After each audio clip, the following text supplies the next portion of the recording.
Welcome to the EQ4Life podcast. EQ4Life is a podcast based on your views as a parent, a companion, an entrepreneur, or business leader, and how learning to be smart about emotions plays out in everyday life. The purpose of the EQ4Life podcast is to casually educate listeners on being smart about emotions, or what science calls emotional intelligence. And here's our host, a practitioner and teacher of emotional intelligence, Parrish Owen Taylor. Absolutely. Let's again just kind of staying on topic, but kind of changing it a little bit. You're like I am. You're not just this is not just your career. You practice this. You live the things that we teach. So with that in mind, John, how do you kind of decompress, bro? What do you do when you got too many balls in the air and you need to kind of step back? How do you kind of unwind? I have a number of things that I do. One of the things I become better at that I think everybody has to become better at probably is to learn how to say no. I used to not be able to do that. I said yes to everything and then overwhelmed myself and got too caught up in doing too much. So now I can feel comfortable about saying no and that it's okay to say no. Certainly working out, the physical and the mind obviously are very, very connected. So working out for me is a real decompressor, and it's almost like my own mindfulness practice too. I do have a mindfulness practice I use, and I try to keep up with that too, because we recommend mindfulness practices to all our performers.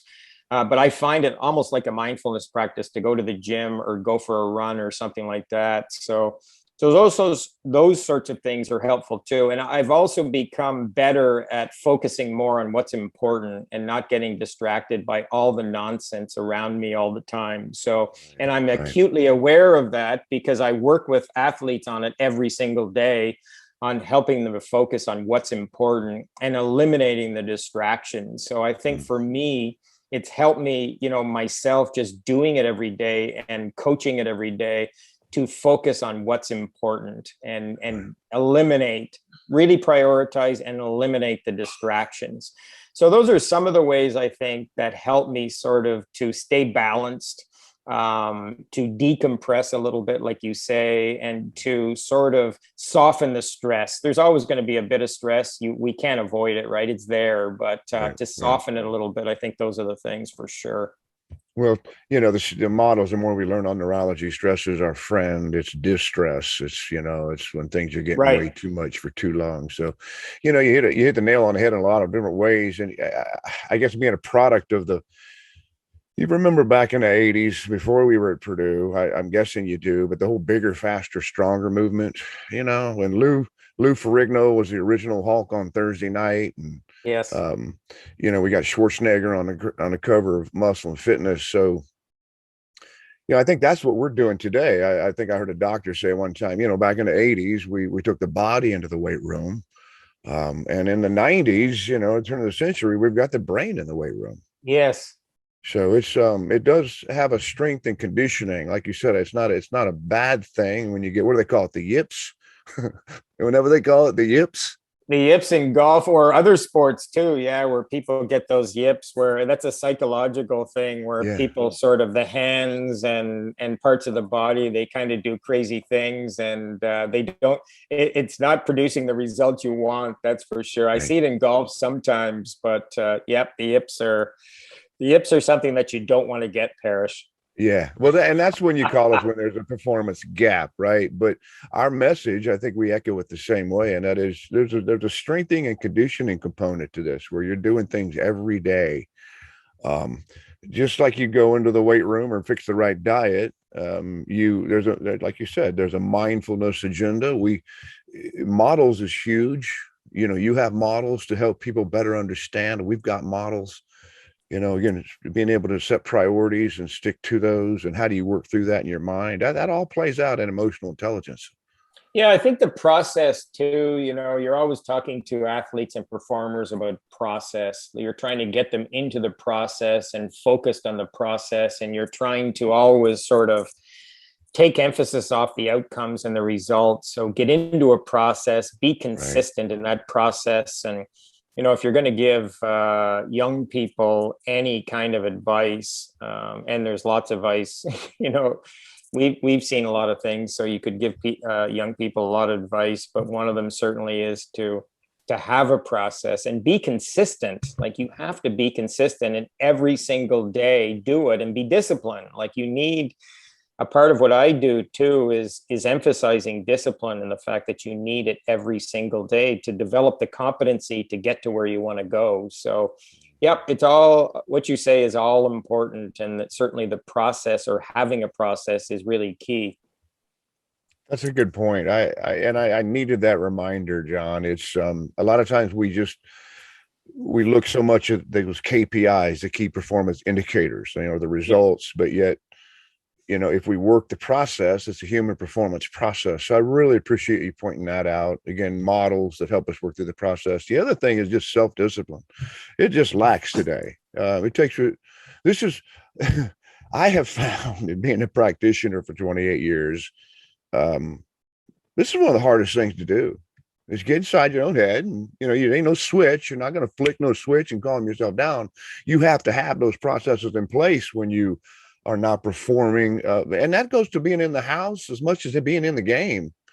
We call them corrective actions, rapid recovery techniques. It's difficult. Yeah, I think you have to work at it every day, Parrish. It's like anything, right? If you want to be really good at something, you have to work at it every day and develop the competency and the confidence that you can do it.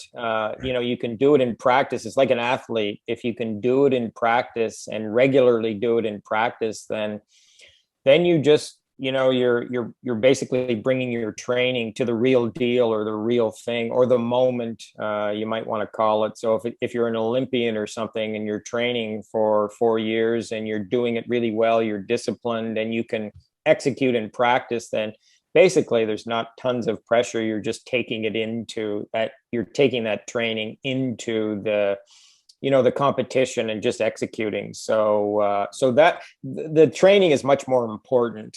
You have to get it right in training. You have to have a great habits in training. You have to do it well in training. And then that gives you the confidence that you can do it, and you can do it. And then you just take it into competition. So there's parallels there for sure.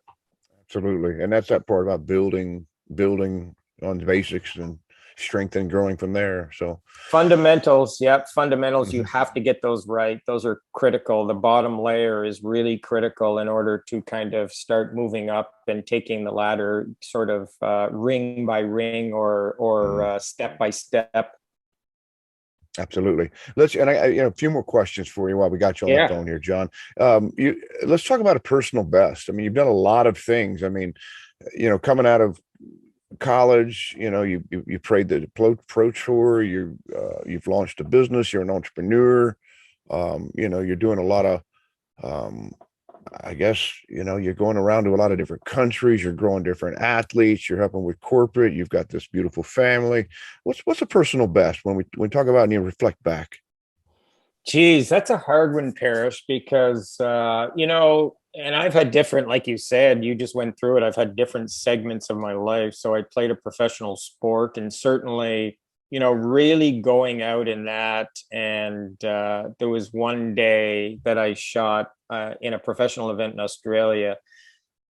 Sometimes it just comes together. It's weird how it comes together, and you're in a bit of a flow state and you're just having it. And one day I shot 62, which is a pretty good score in golf. And periodically I had those sort of moments and those highlights that were really, enriching. And I would say they kept you going, right? They kept, because, in professional sports, or in anything really, in performance, the bad moments certainly, or the not so great moments, certainly outweigh the great moments, so when you have those great moments, you try to hang on to them and remember them. I think recently, I think recently I think I've written a couple of books, and it's a big project to write a book, especially to write a really good book. So, and it takes courage. It takes a lot of courage to sit down and put your thoughts down on paper and have what you believe in sort of out there.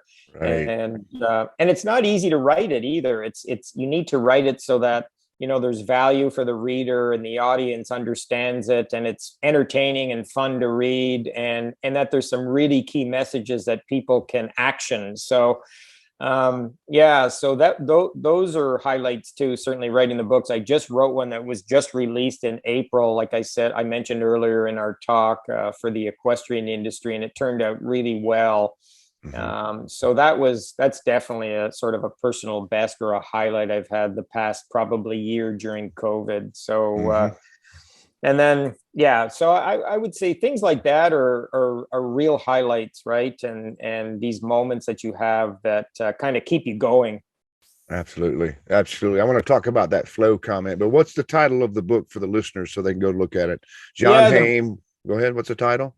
Yeah, the title is called Ride Big. And I call, and it can be, I'm telling you, Parrish, people are reading it outside of equestrian too, and it seems to be giving them something and helping people too. And it's a book about confidence, how to understand confidence first of all, and then a process on how to build confidence. And I've always found that certainly with the athletes and the young athletes, that confidence is a big area. Absolutely. And it's a skill under the emotional intelligence competency model. So let's go. You mentioned something that I want our audience to understand, that what we teach is flow. We try to teach an athlete how, without the external stimuli of a coach riding your butt or all those other external stimuli. We try to teach flow, the anatomy of the clutch, if you will.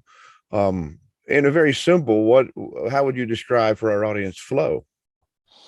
Well, I would say it's a difficult state to get into. First of all, can you repeat it and continue to repeat it? I think it's difficult. It's a difficult thing to do. You periodically get in it, and you certainly, when you do get in it, you got to take advantage of it. But I wrote in the book. There's this concept I wrote about in the book, and I use with all of my athletes too, Parrish. It's called inside out and outside in. So when you're competing, you're playing, you're riding, you're whatever it is you're doing, when you're doing it inside out, it means that you've developed the inside to the extent where you're able to sort of not be impacted by distractions from the outside. So you have great purpose, you have great values, you have an understanding of how your emotions work. You really have a command of the inside, and that's really an opportunity for self-expression and really maximizing your abilities.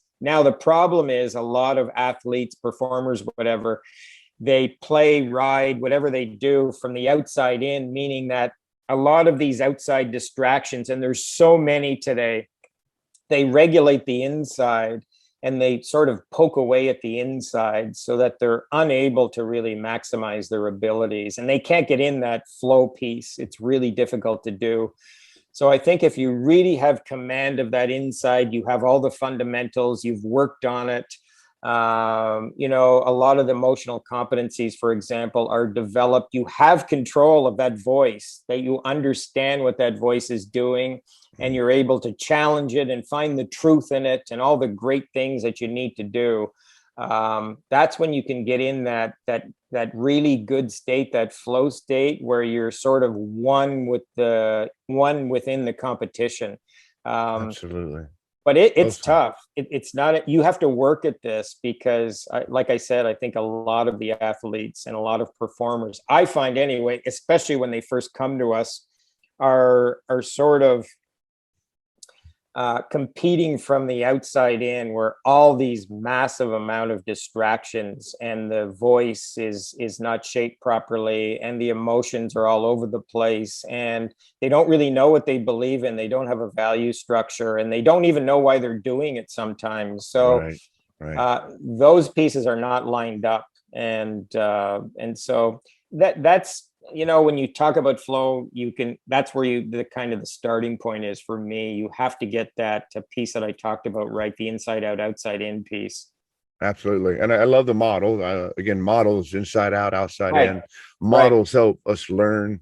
We can look at neurology, and again, I think the idea is optimal states. The Yeah. mind, because I teach a very similar model. Again, it's all in the interest that the athlete practices and goes into these routines of using the model. But it's a Hey, Paris, TEA. Yeah. one thing I wanted to just mention on top of what you're saying, and I think it sort of supports what you're saying too, is we've really become in sport and performance, we've really become achievement heavy, and we've forgotten about the enjoyment of it too. And that we perform because we love it. And the reason why we did it in the first place is because we fell in love with it and we love it and we enjoy whatever it is you're doing. Like, it could be swimming, it could be baseball, it could be riding, it could be whatever it is. But we're so immersed, and it's become so important, the achievement piece, that we've almost ruined things because we've forgotten about the enjoyment. And if you can bring the enjoyment piece into it, the achievement just soars and it just thrives. And that's one of the things we work on with the athletes, is to get them to a place where there is some joy and they can enjoy what they do. And then all of a sudden the achievement starts happening too. So I think that's an important point too. Another part of it, absolutely. Again, it's as I'm listening to you, it's the purpose part that needs to connect to. If you think of stress and de-stress, it's like, I like the stress of that game. There's some Yes. games I don't like, but it's like, packaging it in a manner that's like that's I really like this kind of stress. This aligned with who I am. It's Again, fun. let me find out the bigger part. Yeah, absolutely. Absolutely. Yeah.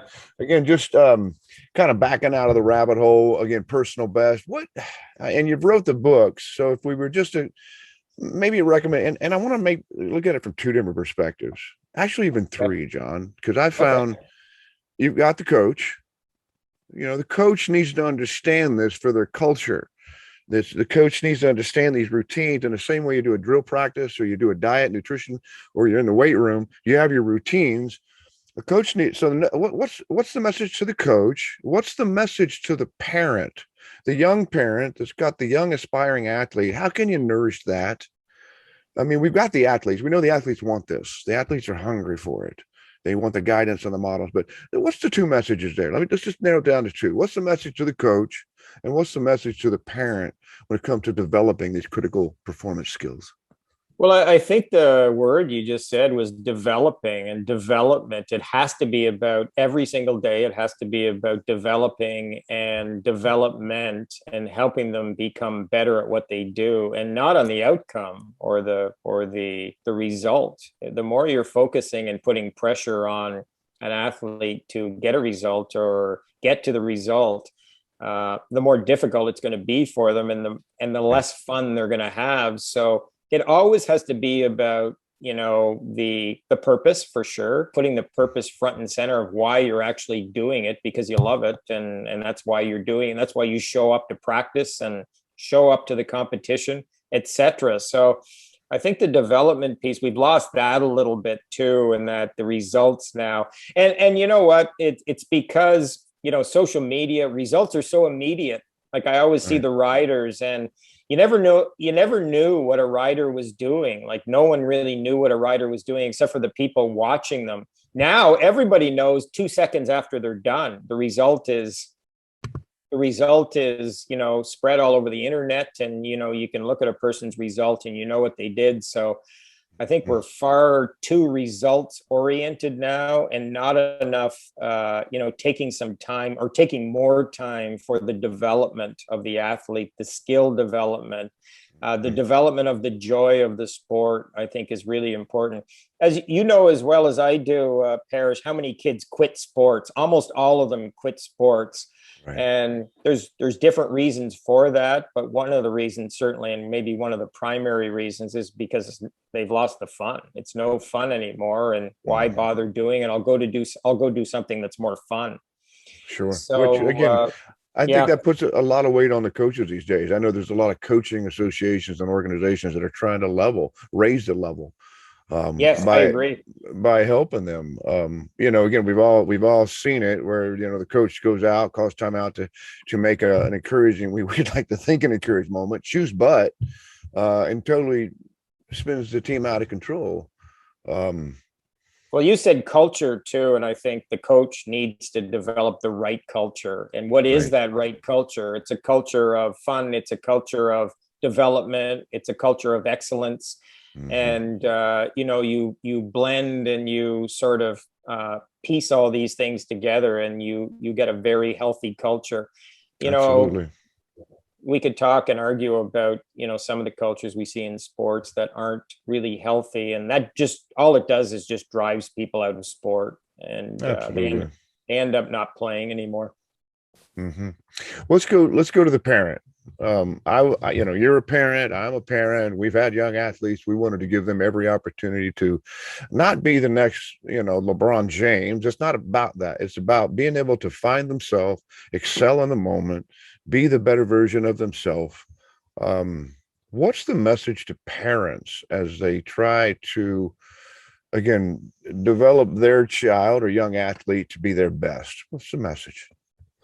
I would say level expectations, like expect development, allow your child to have fun. If they start excelling and they become this world-class athlete and they go to the pros, that's nice. That's great. But the odds of that happening, you're more likely to fly to the moon than doing that. So I mean, how many kids actually get to that level? So just allow kids to develop on their own, support them, allow them to have fun. If they fall in love with it and really want to get serious about it and get to those levels, that's great. But you can't, like a lot of I see anyway, you go to the games and the parents are screaming and all that sort of stuff, and Mm. they're seeing their kids as something that they're really not. Like, you're looking at this child on the ice or on the field or on the court, whatever it is, and they picture them as something they're really not. They're picturing them as this, world-class athlete or something that they want them to be. And you just have to let them be and let them be who they are. And if they develop into, this athlete or whatever later on, that's great. But like I said, the odds of that happening, I work with pro athletes, so the odds of that happening are very, very slim. So, allow them to, there's such an opportunity here for parents. The sport teaches the kid so much, and you want to keep your child in the sport as long as possible for the fitness, for the team building aspect, for the self-awareness, for the confidence, for all these things. There's so many great attributes to sport and keeping your child in sport. So just covet those things and be happy that your child is getting those things, because they're going to use those things. A lot of people, they hire athletes in organizations because they know that athletes have been under pressure. They know that Mm-hmm. athletes can handle situations. Mm-hmm. They know that Mm-hmm. athletes have built confidence. They know that athletes have built self-awareness, and they have these attributes. So that's why often, athletes will do very, very great work in business, because they have these developed skills that they take forward. Absolutely. I mean, you're saying a lot of things there. One, what does competitiveness, competition do? It helps an individual learn themselves. So again, Right. the small quote is skills required. But what you talk about there with the parents, I think is such a big part of it as well. Again, skills required. So if you look at those 5 competencies and you take the last 2 of social, mindfulness, empathy, relationship management, accountability. We see parents, I mean, I'm going to say it, they're deficient, and that's why we see those behaviors. Yes. So Yes. again, it's this is more so for the parents athlete, but again, a lot of times we see the influence, even the culture at the house, kind of really working against optimal performance, or giving that child every chance to grow. And but you said it so much, is that, and I've seen this in my profession, I know you've seen it in yours, a lot of times just getting through the day, getting through the family affairs. If I learn how to handle those adversities right, I'm developing these skills that we never really knew were available. Again, that's the other side of it. Is a lot of people are engaging in these behaviors, using their skills, not really knowing what to call it. You find that? You see that at all? Yeah, no, I totally agree. And that gets back to what you were saying too about the resilience piece and, the grit. You can match up the two, the resilience and the grit, and Hmm. developing those pieces each day to kind of take them forward. And Paris, the self-awareness thing is so underrated. People kind of say, oh yeah, self-awareness, whatever. But I find in my business that it's the critical bedrock of everything. If you have self-awareness, then you have an opportunity to kind of move up to next levels. If you don't have the self-awareness, then it's a very steep hill to climb. Absolutely. Trying to grab onto things like empathy and to try to grab onto things like developing sustainable relationships with people. If you don't have the bottom piece, which is the Right. self-awareness, good Right. luck to you is my is my advice, because No, it's it's just not going to work. really, no, it's not going to work. So that's why sport can help too. Like when you're an athlete, you're forced to examine yourself every day. You're forced to Hmm. understand what your emotions are doing to you. Hmm. So you're examining these things. So that's why when you're challenged every day and you're trying to improve every day, you develop this layer of self-awareness that's important later on, because Absolutely. we move into these business environments, and we move into these organizations. You move into a company, and it's a social environment. Hmm. So if Hmm. you don't have a handle on yourself, it's going to be really tough for you to engage in that social environment and thrive in it. So you Absolutely. you have to have those pieces. Well, even to quote Goldman, I'm thinking of something because we always use excerpts, snippets from him, and and he'll say to you, you find an individual that, to your point, can be self-aware of their internal states, and then go to Yes. the next one, which, by the way, skills required, but then can self-regulate their internal states, i.e., sustainably keeping one itself at optimal. And we see it in the Yeah. military all the time. Yeah. You're going to find a top performer all by yourself. Um, so again, just I can't stress enough. I know you dedicated your life to it. That there's some skills out there. If for our listeners, it doesn't matter what role you're in. It doesn't matter what title you place in your career, in your family. If you're a parent, you want to aspire to be a parent that raises a young athlete, give them every opportunity. There's a model, and there's like John's talking about. There's skills, and it all falls under these emotional intelligence skills. I just love it, man. I just really appreciate you making some time here today. Yeah, no, Paris, it's always great to connect with you. And I think you're doing good work. This is helping people and coaching people, for me, is certainly the best thing that I can do to bring value to my community and bring value to sort of the workplace too. So it's fun. And I think the emotions, the more I do this, the more I wrote a chapter in the recent book about emotions and just talked about the neuroscience of it, and what's the latest and greatest, and then a process of how to really deal with your emotions. And emotions are just messages. That's all they are. They're constant messages, like telling us things, okay, what to do, where to go.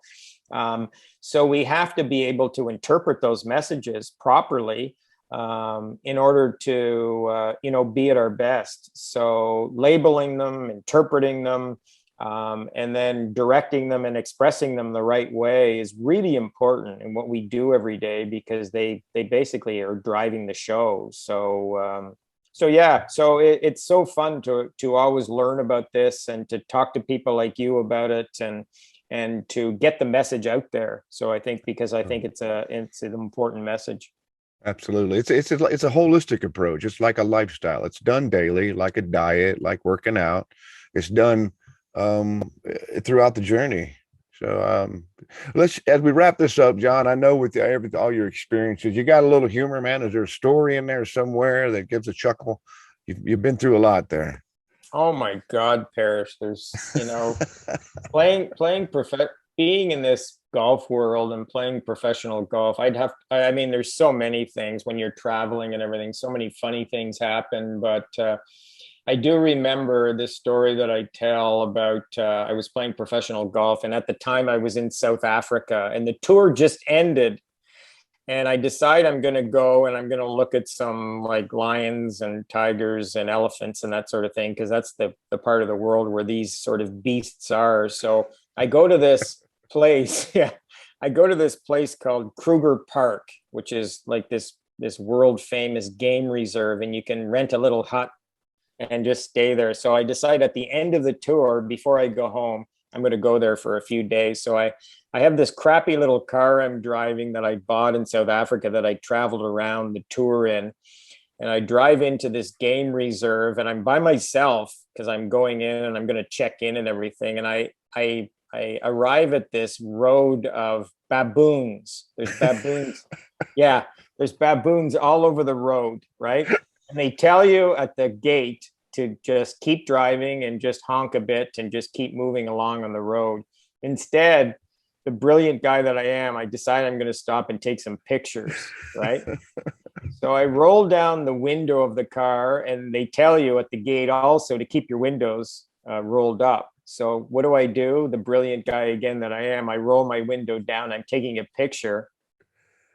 And one of the baboons jumps up on the top of the roof of the car and reaches into the window, and he's got me around the chest. He's holding me around the chest.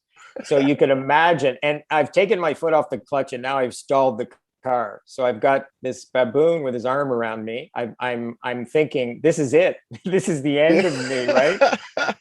So I managed to kind of slip way down under, and I got my hand on, and there's no at that time, there's no push button roll up windows. It's all handle windows. So I got my hand and I rolled up the window, and he got his arm stuck in the window, and he was going crazy, jumping up and down on the roof of the car. He was not happy. And so that was, and my heart was pumping out of my chest. You can imagine, right? Right. I'm thinking to myself that, this is going to look really good in the papers that I got attacked by a baboon, and that's the way things ended for me. So that's the stressor, right? That's Amy, the amygdala, pounding that heart. Goodness. And I was so fortunate I could reach under, because I don't know what you've seen those baboons with the big teeth and everything. Like, they are scary looking animals. What did he do? Did he finally let go? He had to let go. I got his arm I rolled up the window. I got the window rolled up, and his arm was caught in the window. So he eventually pulled his arm out of the window, and thank God I was able to kind of get away from him. But rules. Yeah, that's a bit of an extreme story, but things happen when you're traveling, you're on the road and everything. Things happen, and that's one of the things that happened to me. That the stories I tell. Yeah. All right. Well, man, I cannot thank you enough times. I definitely want to continue to do this as your practice. I know you're continuing to grow your business. You're meeting people. You're expanding on the way you try to convey these ideas. So, John, real quick, John, before we bail out of here, what's the name of the book? How can folks find you online? Well, I have a couple of books, Parrish. One of them is called You Are a Contender. And right now we're actually giving it to people on the website. You can download, or we can send you a PDF of the thing. And I'm doing that for a few months. And then the most recent book I think I mentioned earlier is called Ride Big.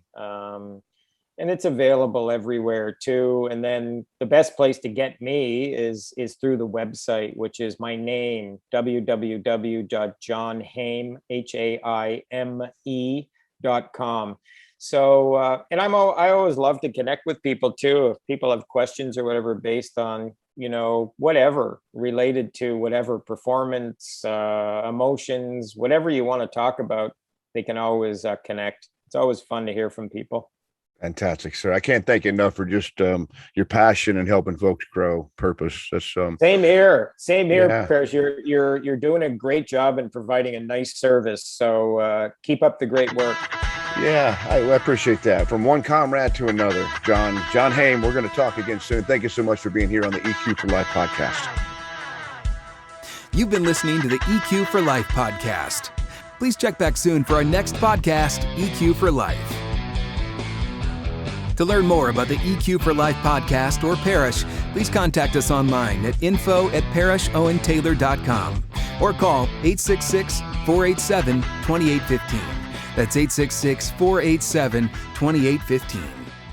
If you have personal experience with learning emotional intelligence and would like to be considered as a guest on our EQ for Life podcast, please contact us online at info@parishowentaylor.com.